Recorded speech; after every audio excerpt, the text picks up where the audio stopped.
ತಂದೆಯ ಹುಡುಕಾಟದಲ್ಲಿ ಅಪರಿಚಿತ ನಗರಕ್ಕೆ ಹೋದ. ಆಲದ ಮರದೊಳಗೆ ತೆರೆಕೊಳಿತು ಹೊಸ ನಗರ. ಪ್ರಾಣಿ ಪಕ್ಷಿಗಳು ಮಾತಾಡಿದ್ವು. ಮನಸ್ಸಿನ ಭಯ ಎಲ್ಲ ಮುಗಿದೋಯ್ತು. ದುಷ್ಟನಾದ ಜಾದುಗಾರನ ಮೇಲೆ ದೀಪಕ್ನ ಪ್ರಖರವಾದ ದಾಳಿ ನಡೀತು. ತಂದೆಯನ್ನು ಬಂಧನದಿಂದ ಬಿಡಿಸಿ ಪ್ರೀತಿ ತುಂಬಿದ ಸುಂದರವಾದ ಸಂಸಾರ ಪಡೆದ. ಧೈರ್ಯ ಮಾಡಿದ್ರಿಂದ ಮನೆಯೆಲ್ಲ ಸಂತೋಷದಿಂದ ತುಂಬಿತು.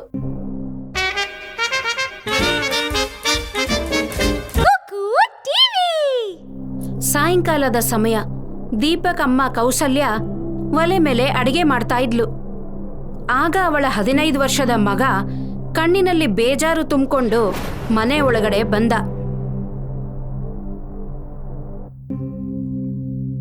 ಏನಾಯ್ತು ದೀಪಕ್? ನೀನ್ ಆಟಾಡಕ್ ಹೋದಾಗ ತುಂಬಾ ಖುಷಿಯಾಗಿದ್ದೆ, ಆದ್ರೆ ವಾಪಸ್ ಬಂದಾಗ ಯಾಕೋ ಬೇಜಾರಾಗಿದ್ಯಾ? ಯಾರ ಜೊತೆನಾದ್ರೂ ಜಗಳ ಆಯ್ತಾ? ದೀಪಕ್ ಕಣ್ಣಿಂದ ಕಣ್ಣೀರು ಬರಕ್ಕೆ ಶುರುವಾಯ್ತು. ಅಮ್ಮ, ಸಂಜೆ ನಾನು ಆಟ ಆಡ್ತಿದ್ದಾಗ ನನ್ನ ಸ್ನೇಹಿತರ ತಂದೆ ಅವ್ರನ್ನ ಕರೆಯಕ್ ಬಂದಿದ್ರು. ಅಯ್ಯೋ, ಇಷ್ಟೇ ವಿಷಯನಾ? ಅಲ್ಲ ಮಗು, ಸಂಜೆ ಆಗಿತ್ತು. ಅವರ ಅಪ್ಪಂದರಿಗೆ ಅವರ ಬಗ್ಗೆ ಯೋಚನೆ ಆಗಿರುತ್ತೆ. ಅದಕ್ಕೆ ಅವರನ್ನೆಲ್ಲ ಮನೆಗೆ ಕರ್ಕೊಂಡು ಹೋಗಿರ್ತಾರೆ. ದೀಪಕ್ ತನ್ನ ಅಮ್ಮನ ಹತ್ರ ಕೂತ್ಕೊಂಡ. ಅಮ್ಮ, ನನಗ್ ಬೇಜಾರಾಗಿರೋದು ಇದಕ್ಕಲ್ಲ. ನಾನು ಯಾವಾಗೆಲ್ಲ ನನ್ನ ತಂದೆಯವ್ರ ಸ್ನೇಹಿತರು ನೋಡ್ತೀನೋ ನನಗೆ ನನ್ನ ತಂದೆದು ತುಂಬಾ ನೆನಪಾಗುತ್ತೆ. ಅಮ್ಮ, ಹೇಳು, ನನ್ನ ತಂದೆಯವ್ರು ಎಲ್ಲಿದ್ದಾರೆ ಅಂತ. ಅವ್ರು ನಮ್ ಜೊತೆ ಯಾಕಿರೋದಿಲ್ಲ? ಆ ಮಾತು ಕೇಳಿ ಕೌಶಲ್ಯ ಕಣ್ಣಲ್ಲೂ ಕಣ್ಣೀರು ಬಂತು. ತುಂಬಾ ವರ್ಷಗಳ ಹಿಂದೆ ನಿಮ್ಮಪ್ಪ ಕಾಡಿನಲ್ಲಿ ಸೌದೆ ಕಡಿಯಕ್ಕೆ ಹೋಗಿದ್ರು. ಆದ್ರೆ ಅವ್ರು ಯಾವತ್ತೂ ವಾಪಸ್ ಬರಲೇ ಇಲ್ಲ. ಊರ್ನವರೆಲ್ಲ ತುಂಬಾ ಹುಡುಕಿದ್ರು. ನಾನು ಪೊಲೀಸ್ ಕಂಪ್ಲೇಂಟ್ ಕೂಡ ಕೊಟ್ಟಿದ್ದೆ. ಕೆಲವು ಫಾರೆಸ್ಟ್ ಆಫೀಸರ್ಸ್ ಅವರನ್ನ ಹುಡುಕಕ್ಕೆ ಟ್ರೈ ಮಾಡಿದ್ರು. ಆದ್ರೆ ಏನೂ ಗೊತ್ತಾಗ್ಲೇ ಇಲ್ಲ. ಇದಿಷ್ಟು ಹೇಳಿ ಕೌಸಲ್ಯ ಸುಮ್ಮನಾದ್ಲು. ದೀಪಕ್ ಕೂಡ ಸುಮ್ಮನೆ ಕೂತ್ಕೊಂಡಿದ್ದ. ಅವತ್ತು ರಾತ್ರಿ ದೀಪಕ್ ತನ್ನ ಅಪ್ಪನ ಬಗ್ಗೆ ಯೋಚನೆ ಮಾಡ್ತಾನೆ ಇದ್ದ. ಮಾರನೇ ದಿನ ಬೆಳಗ್ಗೆ ಮನೆಯಿಂದ ಸ್ವಲ್ಪ ದೂರ ದೀಪಕ್ ಒಂದು ಆಲದ ಮರದ ಕೆಳಗೆ ಕೂತಿದ್ದ. ಸಾಮಾನ್ಯವಾಗಿ ಅವನು ಇದೇ ಜಾಗದಲ್ಲಿ ಬಂದು ಕೂತ್ಕೋತಾ ಇರ್ತಾನೆ. ಸುಲೇಖ ಓಡ್ಕೊಂಡು ಅವನ ಹತ್ರ ಬರ್ತಾಳೆ. ಅರೆ ದೀಪಕ್, ನೀನ್ ಯಾಕೆ ಇಲ್ಲಿ ಕೂತ್ಕೊಂಡಿದ್ಯಾ? ನಾವೆಲ್ಲ ನಿನ್ನ ಎಲ್ಲ ಕಡೆ ಹುಡುಕ್ತಿದ್ವಿ. ಇವತ್ತು ನೀನ್ ಆಟ ಆಡಕ್ ಬರಲ್ವಾ? ಇಲ್ಲ, ನನಗೆ ಆಟ ಆಡೋದಕ್ ಮನ್ಸಿಲ್ಲ. ಆ ಮಾತು ಕೇಳಿ ಸುಲೇಖಾಗೆ ಆಶ್ಚರ್ಯ ಆಯ್ತು. ಏನಾಯ್ತು ನಿಂಗೆ? ನಿನ್ನ ನೋಡಿದ್ರೆ ಏನೋ ತುಂಬಾ ಯೋಚನೆ ಮಾಡ್ತಿರೋ ಹಾಗಿದೆ. ಏನಾಯ್ತು? ನಿನ್ನೆ ನಮ್ಮ ಅಮ್ಮನ ಹತ್ರ ನಮ್ಮ ಅಪ್ಪನ ಬಗ್ಗೆ ಕೇಳ್ದೆ. ಅಮ್ಮ ಹೇಳಿದ್ರು ನಮ್ಮಪ್ಪ ಕಾಡ್ಗೆ ಕಟ್ಗೆ ತರಕ್ ಹೋದ್ರು ಅಂತ. ಇವತ್ತಿನವರೆಗೂ ವಾಪಸ್ ಬಂದೇ ಇಲ್ವಂತೆ. ಆಗಿಂದ ಇದನ್ನೇ ಯೋಚನೆ ಮಾಡ್ತಿದ್ದೆ, ಅಷ್ಟಕ್ಕೂ ನಮ್ಮ ಅಪ್ಪ ಅವರು ಎಲ್ಲಿ ಹೋಗಿರ್ಬೋದು ಅಂತ. ಆದ್ರೆ ಆ ಘಟನೆ ನಡೆದು ತುಂಬಾ ವರ್ಷ ಆಯ್ತು. ಏನೇ ಇರ್ಲಿ, ನಾನು ಕಾಡಿಗೆ ಹೋಗ್ತೀನಿ. ನಮ್ಮ ಅಪ್ಪನ ಹೇಗಾದ್ರೂ ಮಾಡಿ ಅಲ್ಲಿ ಹುಡುಕ್ತೀನಿ. ಅದನ್ನ ಕೇಳಿ ಸುಲೇಖಾಗೆ ಗಾಬರಿ ಆಯ್ತು. ಬೇಡ ದೀಪಕ್, ಕಾಡಲ್ಲಿ ಒಬ್ನೇ ಹೋಗೋ ತಪ್ಪು ಕೆಲಸ ಮಾಡ್ಬೇಡ. ನಮ್ಮಮ್ಮ ಹೇಳ್ತಿರ್ತಾಳೆ, ಆ ಕಾಡಲ್ಲಿ ಯಾವಾಗಾದ್ರೂ ತುಂಬಾ ರಹಸ್ಯವಾದ ಘಟನೆಗಳು ನಡೀತಾನೆ ಇರುತ್ತೆ. ಇಷ್ಟು ಹೇಳಿ ಸುಲೇಖಾ ಅಲ್ಲಿಂದ ಹೊರಟೋಗ್ತಾಳೆ. ಆದ್ರೆ ಅವಳ ಮಾತು ದೀಪಕ್ ಮನಸ್ಸಲ್ಲಿ ಉಳಿದು ಬಿಟ್ಟಿತ್ತು. ಭಾರವಾದ ಹೆಜ್ಜೆಗಳನ್ನಿಡ್ತಾ ದೀಪಕ್ ಅವನ ಮನೆಗೆ ತಲುಪಿದ. ಅವನು ಬಾಕ್ಸಿಂದ ಅವರಪ್ಪನ ಫೋಟೋ ತೆಗೆದು ಗಮನ ಇಟ್ಟು ನೋಡ್ತಾ ಇದ್ದ. ಅಪ್ಪ, ನನಗೆ ನಿಮ್ ನೆನ್ಪು ತುಂಬಾ ಕಾಡುತ್ತೆ. ಇಡೀ ದಿನ ನಿಮ್ ನೆನ್ಪಲ್ಲೇ ಇರ್ತೀನಿ ನಾನು. ನಿಮ್ಮನ್ನ ಹುಡುಕ್ತೀನಿ ನಾನು. ಹೀಗ್ ಹೇಳಿ ಅವನು ಆ ಫೋಟೋನ ತನ್ನ ಜೇಬಿಗೆ ಇಟ್ಕೊಂಡ. ಅವತ್ತಿಂದ ದೀಪಕ್ ತನ್ನ ಫ್ರೆಂಡ್ಸ್ ಜೊತೆ ಆಟ ಆಡೋದನ್ನೇ ನಿಲ್ಲಿಸ್ಬಿಟ್ಟ. ಮತ್ತೆ ದಿನಾ ಕಾಡಿಗೆ ಹೋಗೋಕೆ ಶುರು ಮಾಡ್ದ. ದೀಪಕ್ ದಿನಾ ಕಾಡಿಗೆ ಹೋಗ್ತಿದ್ದ. ಗಂಟೆಗಟ್ಲೆ ಅಲ್ದಾಡ್ತಿದ್ದ. ಆಮೇಲೆ ಸುಸ್ತಾಗಿ ಸಾಯಂಕಾಲ ಮನೆಗೆ ವಾಪಸ್ ಬರ್ತಿದ್ದ.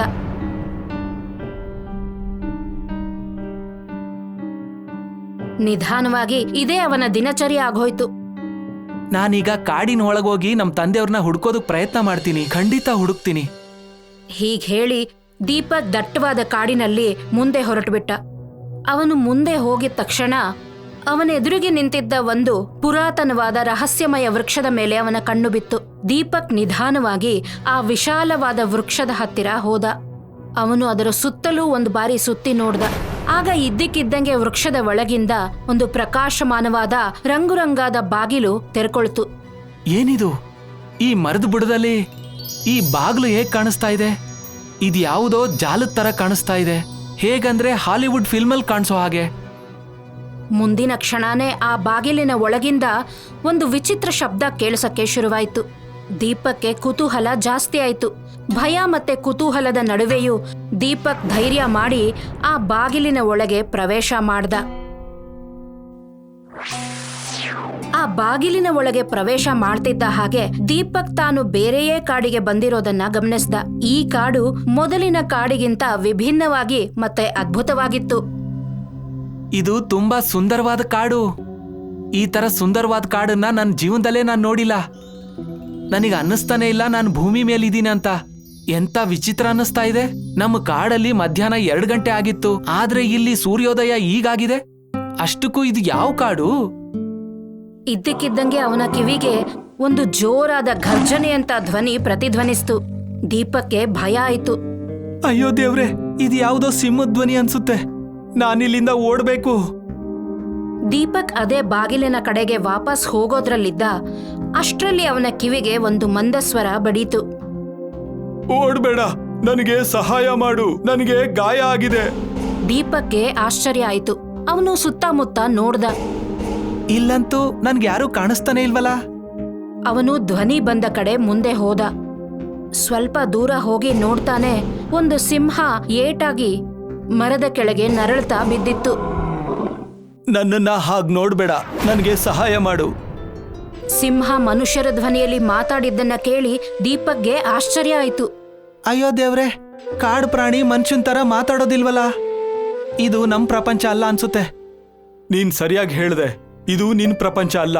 ಬದ್ಲಿಗೆ ಇದು ಬೇರೆನೇ ಪ್ರಪಂಚ. ಇಲ್ಲಿ ಪ್ರಾಣಿ ಪಕ್ಷಿಗಳು ಎಲ್ಲ ಮನುಷ್ಯನ ಧ್ವನಿಲೇ ಮಾತಾಡ್ತವೆ. ನಿಮ್ಮ ಪ್ರಪಂಚದ ಸಿಂಹಗಳು ಕ್ರೂರಿಗಳಾಗಿರ್ತವೆ, ಆದ್ರೆ ನಮ್ಮ ಪ್ರಪಂಚದಲ್ಲಿ ಕ್ರೂರಿಗಳಾಗಿರೋದಿಲ್ಲ. ದೀಪಕ್ನ ಭಯ ಸ್ವಲ್ಪ ಕಮ್ಮಿ ಆಯ್ತು. ಆದ್ರೆ ನಿಮ್ಮ ಕಾಡಿನ ರಾಜ ಯಾರಾಗಿರ್ತಾರೆ? ನಮ್ಮ ಕಾಡಿನ ರಾಜ ಕೂಡ ಸಿಂಹನೇ ಆಗಿರುತ್ತೆ. ಅಂದ್ರೆ ಇದರ ಅರ್ಥ ಒಂದೇನೆ, ಎಲ್ಲ ಕಾಡಿನ ರಾಜ ಸಿಂಹನೇ ಆಗಿರುತ್ತಲ್ವಾ? ಈಗ ಹೇಳು, ನಿನ್ಗೆ ನಾನು ಯಾವ ರೀತಿ ಸಹಾಯ ಮಾಡ್ಲಿ? ಇಲ್ಲಿಂದ ಸ್ವಲ್ಪ ದೂರದಲ್ಲಿ ಒಂದ್ ಕೆರೆ ಇದೆ, ಅದರ ಹತ್ರ ಗುಹೆ ಇದೆ. ಆ ಗುಹೆ ಒಳಗೆ ನಿನ್ಗೊಂದು ಆಮೆ ಸಿಗುತ್ತೆ. ಅದ್ರ ಹತ್ರ ಹೇಳು ಕಾಡಿನ ರಾಜನ್ಗೆ ಗಾಯ ಆಗಿದೆ ಅಂತ. ಅದು ನಿನಗೆ ಗಿಡಮೂಲಿಕೆ ಕೊಡುತ್ತೆ. ಆ ಗಿಡಮೂಲಿಕೆಗಳು ಕೇವಲ ಆಮೆ ಹತ್ರ ಮಾತ್ರನೇ ಸಿಗೋದು, ಗೊತ್ತಾ ನಿನಗೆ? ಆ ಗಿಡಮೂಲಿಕೆಯಿಂದನೇ ನಾನು ಗುಣ ಆಗೋದು.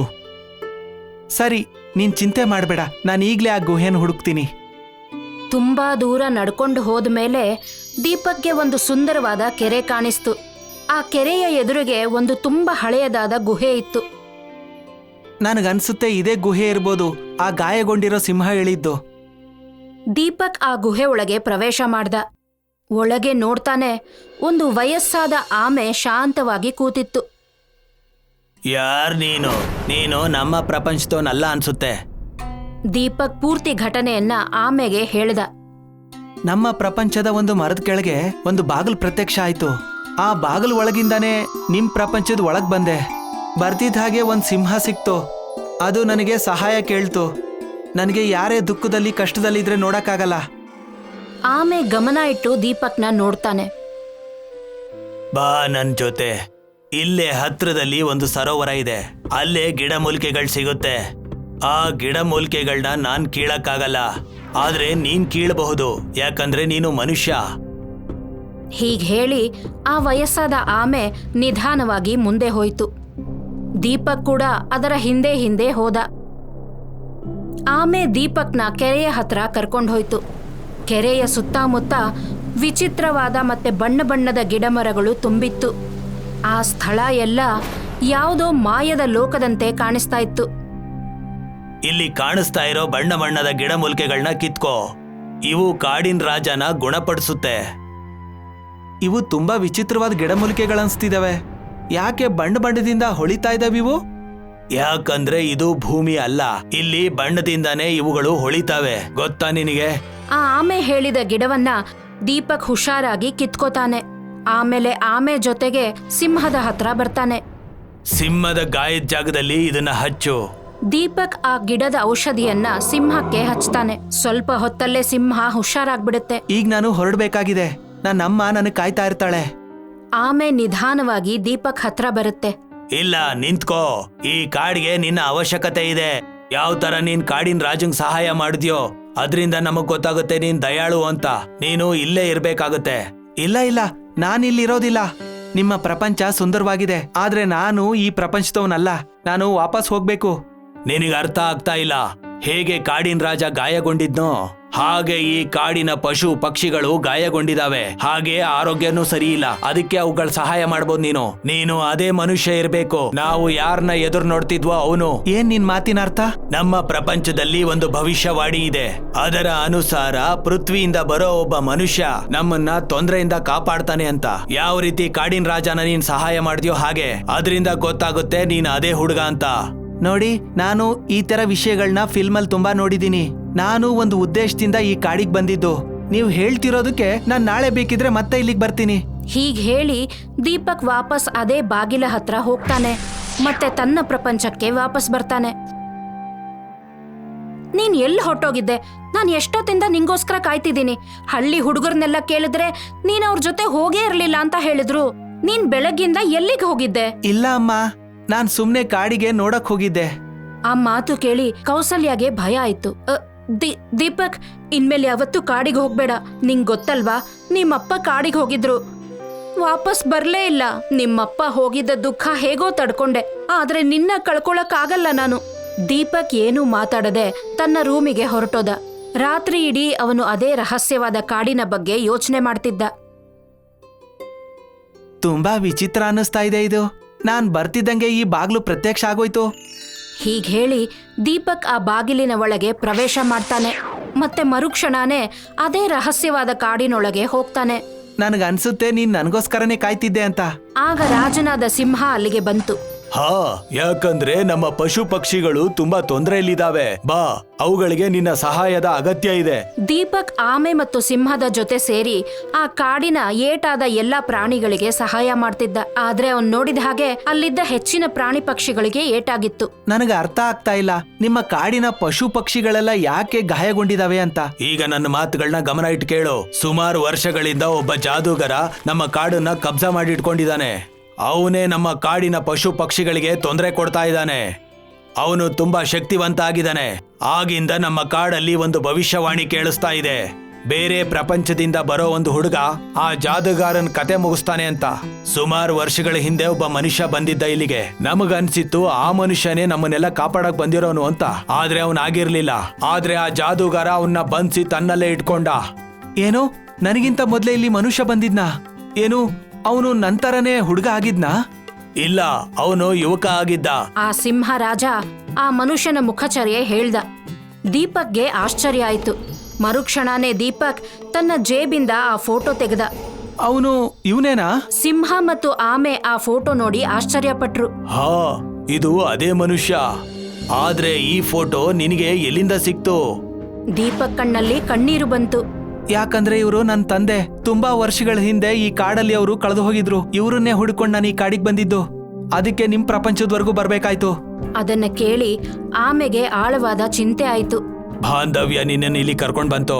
ನನಗೆ ಪೂರ್ತಿ ವಿಶ್ವಾಸ ಇದೆ ನೀನೇ ಆ ಭವಿಷ್ಯವಾಣಿ ಹೇಳಿರೋ ಹುಡುಗ ಅಂತ. ಆಮೆ ಮತ್ತು ಸಿಂಹ ದೀಪಕ್ನ ಕಾಡಿನ ಮಧ್ಯದಲ್ಲಿದ್ದ ಒಂದು ವಿಶಾಲವಾದ ಅರಮನೆಗೆ ಕರ್ಕೊಂಡ್ ಬಂದ್ವು. ಅರಮನೆಯ ವಾತಾವರಣ ಭಯಂಕರ ಮತ್ತೆ ರಹಸ್ಯಮಯವಾಗಿತ್ತು. ಅಲ್ಲಿ ವರ್ಷಗಳಿಂದ ಯಾವುದೋ ಒಂದು ಕ್ಷುದ್ರ ಶಕ್ತಿಯ ವಾಸ ಇದೆ ಅನ್ನಿಸ್ತಿತ್ತು. ಇದೇ ಆ ಅರಮನೆ. ಈ ಅರಮನೆ ಒಳಗೇನೆ ಆ ಜಾದೂಗಾರ ನಿಮ್ ತಂದೆನ ಬಂದ್ಸಿಟ್ಟಿರೋದು. ಅವ್ರಿಲ್ಲೇ ಇರ್ತಾರೆ. ಆ ಜಾದೂಗಾರನ್ನ ಕೇವಲ ನೀನೇ ಸೋಲಿಸಬಹುದು. ಆದ್ರೆ ನೀನು ಭವಿಷ್ಯವಾಣಿಲಿ ಏನ್ ಹೇಳಿದ್ದೆ ಅಂದ್ರೆ ಒಬ್ಬ ಮನುಷ್ಯ ಹುಡುಗ ಜಾದೂಗಾರನ್ನ ಸೋಲಿಸ್ತಾನೆ ಅಂತ. ಆದ್ರೆ ನೀನು ಇದನ್ ಹೇಳಲಿಲ್ಲ, ಆ ಹುಡುಗ ಅವನ್ನ ಹೇಗ್ ಸೋಲಿಸ್ತಾನೆ ಅಂತ. ಆ ಭವಿಷ್ಯವಾಣಿಲಿ ಏನ್ ಹೇಳಿದೆ ಅಂದ್ರೆ ಯಾವಾಗ ಆ ಜಾದೂಗಾರ ಆ ಹುಡುಗನಿಗೆ ಕಷ್ಟ ಕೊಡೋದಕ್ ಶುರು ಮಾಡ್ತಾನೋ ಆ ಕ್ಷಣನೇ ಅವನು ಕಲ್ಲಾಗ್ಬಿಡ್ತಾನೆ. ದೀಪಕ್ ಸ್ವಲ್ಪ ಹೊತ್ತು ಆಳವಾದ ಯೋಚನೆಯಲ್ಲಿ ಮುಳುಗಿದ. ಆಮೇಲೆ ಧೈರ್ಯ ಮಾಡಿ ಅರಮನೆ ಒಳಗೆ ಪ್ರವೇಶ ಮಾಡ್ದ. ಅರಮನೆ ಒಳಗಿನ ವಾತಾವರಣ ತುಂಬಾ ರಹಸ್ಯಮಯ ಮತ್ತೆ ಭಯಂಕರವಾಗಿತ್ತು. ಪ್ರತಿ ಹೆಜ್ಜೆ ಮುಂದಿಡ್ತಿದ್ದಾಗ್ಲೂ ವರ್ಷಗಳಿಂದ ಅಲ್ಲೊಂದು ಕ್ಷುದ್ರ ಶಕ್ತಿಯ ವಾಸ ಇದೆ ಅನ್ನಿಸ್ತಿತ್ತು. ಇದ್ದಕ್ಕಿದ್ದಂಗೆ ದೀಪಕ್ ದೃಷ್ಟಿ ಒಂದು ಪಂಜರದ ಮೇಲೆ ಬಿತ್ತು. ಅದರಲ್ಲಿ ಅವರಪ್ಪ ಬಂಧಿಯಾಗಿದ್ದ. ಅಪ್ಪ, ನಾನ್ ಬಂದ್ಬಿಟ್ಟೆ. ಯಾರ್ ನೀನು? ಅಪ್ಪ, ಅಪ್ಪ, ನಾನ್ ನಿನ್ ಮಗ ದೀಪಕ್ಕು. ದೀಪಕ್ ತಕ್ಷಣ ತನ್ನ ಜೇಬಿಂದ ಫೋಟೋ ತೆಗೆದ. ನೋಡಿ ಅಪ್ಪ, ಇದು ನಿಮ್ ಫೋಟೋನೇ. ನಿಮ್ಮನ್ನ ಹುಡಿಕೊಂಡು ನಾನು ಇಲ್ಲಿವರೆಗೂ ಬಂದಿದ್ದು. ನನ್ನ ಮಗ, ನೀನು ಇಷ್ಟು ದೊಡ್ಡವನಾಗ್ಬಿಟ್ಟಿಯಾ? ದೀಪಕ್ ತಕ್ಷಣ ಪಂಜರ ಓಪನ್ ಮಾಡ್ದ. ಆದ್ರೆ ಮರುಕ್ಷಣನೇ ಅವನಪ್ಪ ಬಣ್ಣ ಬಣ್ಣದ ಹೊಳೆಯುವ ಜಾದೂಗಾರನಾಗಿ ಬದಲಾದ. ನನಗ್ ಗೊತ್ತಿತ್ತು ಭವಿಷ್ಯವಾಣಿ ಹುಡುಗ ಬರ್ತಾನೆ ಇಲ್ಲಿಗೆ ಅಂತ. ಮತ್ತೆ ಅವನು ನಾನು ಬಂಧಿಸಿಟ್ಟಿರೋನ್ ಮಗನೇ ಆಗಿರ್ತಾನೆ. ಯಾರನ್ನ ನಾನು ಬಂಧಿಸಿಟ್ಟಿದ್ನೋ ಅವ್ರ ಮಗ. ಅದಕ್ಕೆ ನಾನು ಅವರ ರೂಪ ಧಾರಣೆ ಮಾಡಿ ನಿನ್ನನ್ನ ಹಿಡಿಬೇಕು ಅಂತ ಇಲ್ಲೇ ಇದ್ದೆ ನಾನು. ಇಷ್ಟು ಹೇಳಿ ಆ ಜಾದೂಗಾರ ದೀಪಕ್ನ ಪಂಜರದೊಳಗೆ ಬಂಧಿ ಮಾಡಿಟ್ಟ. ಇದ್ದಕ್ಕಿದ್ದಂಗೆ ಇನ್ನೊಂದು ಪಂಜರ ಪ್ರತ್ಯಕ್ಷ ಆಯ್ತು. ಅದರಲ್ಲಿ ಅವನಪ್ಪ ಬಂಧಿಯಾಗಿದ್ದ. ಮಗನೇ, ಈ ಜಾದೂಗಾರ ನಿನ್ನಿಂದ ನನ್ನನ್ನ ಅದೃಶ್ಯ ಮಾಡಿದ್ದ. ನಾಳೆ ಅಮಾವಾಸ್ಯೆ ರಾತ್ರಿ. ನಾಳೆ ದಿನ ನಿಮ್ಮಿಬ್ಬರನ್ನ ಅಂತ್ಯ ಮಾಡ್ತೀನಿ. ಶಾಶ್ವತವಾಗಿ ನಾನು ಅಮರನಾಗ್ತೀನಿ. ಹೀಗ್ ಹೇಳಿ ಜಾದೂಗಾರ ಮಾಯ ಆಗ್ಬಿಟ್ಟ. ಆ ಕಡೆ ಹಳ್ಳಿಯಲ್ಲಿ ರಾತ್ರಿ ಆದ್ರೂ ದೀಪಕ್ ಮನೆಗೆ ಬರ್ದಿದ್ದಾಗ ಅವರಮ್ಮನಿಗೆ ಚಿಂತೆ ಆಯ್ತು. ನನ್ ದೀಪಕ್ ಎಲ್ಲಿ ಹೊರಟೋದ? ಅವಳು ಹಳ್ಳಿಯ ಮುಖ್ಯಸ್ಥರ ಹತ್ರ ಹೋದ್ಲು. ಅಷ್ಟೊತ್ತಿಗಲ್ಲಿಗೆ ಸುಲೇಖಾ ಕೂಡ ಬಂದ್ಲು. ನಾನವತ್ತೇ ದೀಪಕ್ಗೆ ಕಾಡಿಗೆ ಹೋಗ್ಬೇಡ ಅಂತ ಹೇಳಿದ್ದೆ, ಆದ್ರೆ ಅವನು ಕೇಳಲಿಲ್ಲ. ನೀನು ಧೈರ್ಯ ಕಳ್ಕೋಬೇಡ. ಇಡೀ ಹಳ್ಳಿನೇ ನಿನ್ ಜೊತೆ ಇದೆ. ನಡಿ, ನಿನ್ ಮಗನ್ನ ಹುಡ್ಕೋಣ. ಬೆಳಗ್ಗಿಂದ ಸಂಜೆವರೆಗೂ ಎಲ್ಲರೂ ಕಾಡಲ್ಲಿ ದೀಪಕ್ನ ಹುಡುಕ್ತಾ ಇದ್ರು. ಆದ್ರೆ ಅವನು ಎಲ್ಲೂ ಸಿಗ್ಲೇ ಇಲ್ಲ. ರಾತ್ರಿ ಆಗ್ತಿದ್ದ ಹಾಗೆ ಇದ್ದಕ್ಕಿದ್ದಂಗೆ ಸುಲೇಖಾ ದೃಷ್ಟಿ ಆ ಮರದ ಮೇಲೆ ಬಿತ್ತು. ಅಲ್ನೋಡಿ, ಆ ಮರದಲ್ಲೊಂದು ಬಾಗಿಲು ಹೊಳಿತಾ ಇದೆ. ಅತ್ತ ಅಮಾವಾಸ್ಯೆಯ ರಾತ್ರಿ ಆ ಜಾದೂಗಾರ ಅರಮನೆಯಲ್ಲಿ ಮತ್ತೆ ಪ್ರತ್ಯಕ್ಷನಾದ. ಇವತ್ತು ನಾನ್ ನಿನ್ನನ್ನ ಮುಗಿಸ್ತೀನಿ. ಶಾಶ್ವತವಾಗಿ ನಾನು ಅಮರನಾಗ್ತೀನಿ. ಆ ಜಾದೂಗಾರ ದೀಪಕ್ಗೆ ತೊಂದರೆ ಮಾಡಕ್ಕೆ ಮುಂದೆ ಬರ್ತಿದ್ದ ಹಾಗೆ ಇದ್ದಕ್ಕಿದ್ದಾಗೆ ಅವನ ದೇಹ ಕಲ್ಲಾಗಿ ಬದಲಾಗ್ತಿತ್ತು. ಇದೇನಿದು? ನಾನು ಕಲ್ತರ ಯಾಕಾಗ್ತಿದ್ದೀನಿ? ಭವಿಷ್ಯವಾಣಿ ಪ್ರಕಾರ ನೀನ್ ನನಗೇನಾದ್ರೂ ತೊಂದರೆ ಕೊಡೋದಕ್ಕೆ ಪ್ರಯತ್ನ ಪಟ್ರೆ ನೀನು ಕಲ್ತರ ಆಗೋಗ್ತೀಯ. ನೀನೇನಾದ್ರೂ ಪೂರ್ತಿ ಭವಿಷ್ಯವಾಣಿ ಕೇಳಿದ್ರೆ. ಕೆಲವೇ ಕ್ಷಣಗಳಲ್ಲಿ ಜಾದೂಗಾರ ಪೂರ್ತಿ ಕಲ್ಲಾಗಿ ಹೋದ. ನೀನ್ ನಮಗೆ ಜಾದೂಗಾರನಿಂದ ಮುಕ್ತಿ ಕೊಡಿಸ್ತೆ. ನಾವು ನಿಮ್ಮನ್ನ ಸದಾ ನೆನ್ಪಲ್ಲಿಟ್ಕೊಂಡಿರ್ತೀವಿ. ದೀಪಕ್ ತನ್ನ ತಂದೆಯ ಜೊತೆಗೆ ವಾಪಸ್ ಅದೇ ಬಾಗಿಲಿನ ಕಡೆ ಬಂದ. ದೀಪಕ್ ತನ್ನ ಅಪ್ಪನೊಂದಿಗೆ ಆ ಬಾಗಿಲಿಂದ ಹೊರಗೆ ಬರ್ತಿದ್ದ ಹಾಗೆ ಅವನಮ್ಮ ಓಡ್ತಾ ಅವನ ಹತ್ರ ಹೋದ್ಲು. ದೀಪಕ್!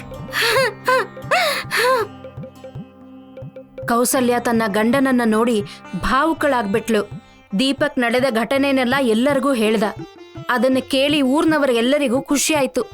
ಮರುಕ್ಷಣಾನೇ ಪ್ರಕಾಶಮಾನವಾದ ಬಣ್ಣ ಬಣ್ಣದ ಬಾಗಿಲು ನಿಧಾನವಾಗಿ ಮುಚ್ಕೊಳ್ತು.